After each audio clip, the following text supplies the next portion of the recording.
Have you ever wondered what rules God Himself would create if He wrote them down? Well, that's exactly what happened on a mountaintop thousands of years ago.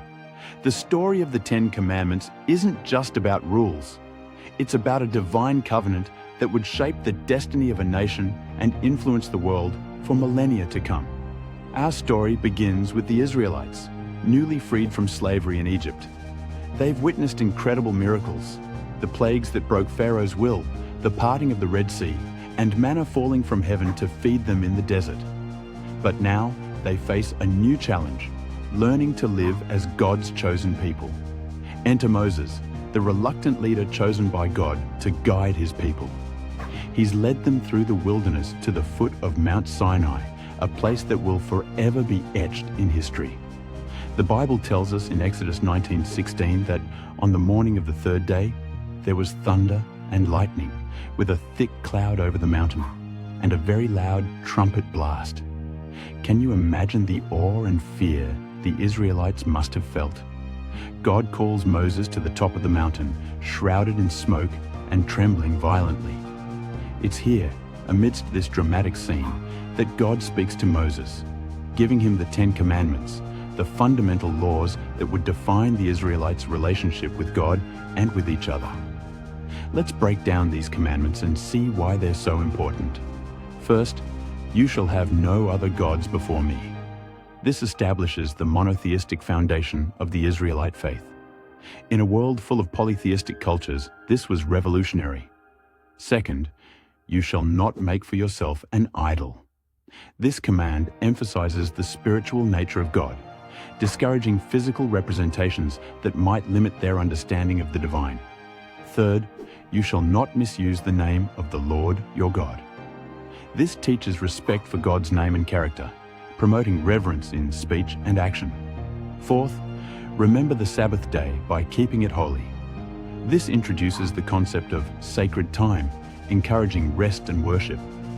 Fifth, honor your father and your mother. This command extends beyond the family, laying the groundwork for respecting authority in society. Sixth, you shall not murder.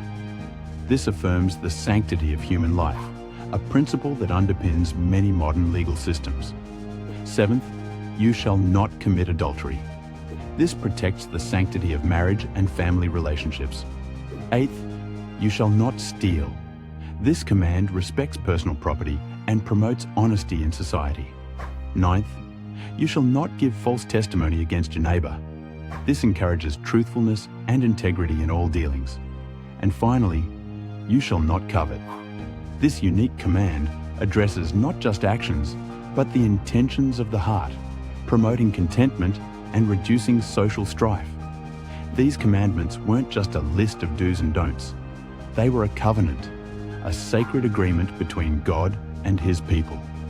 By following these laws, the Israelites would set themselves apart as a holy nation, dedicated to God's purposes. But the story doesn't end with God simply handing down these laws. When Moses descended from the mountain, he found the Israelites worshipping a golden calf, breaking the very first commandments they had just received. In his anger, Moses smashed the stone tablets on which God had written the commandments.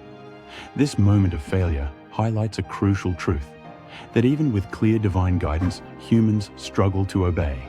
It sets the stage for the ongoing story of God's patience and forgiveness, a theme that runs throughout the Bible. God, in His mercy, gave Moses a second set of tablets. This act of grace demonstrates the enduring nature of God's covenant, despite human failings. The Ten Commandments would go on to form the basis of the Israelite legal and moral code, shaping their society for generations to come. But the impact of the Ten Commandments extends far beyond ancient Israel. These principles have influenced legal and ethical systems around the world.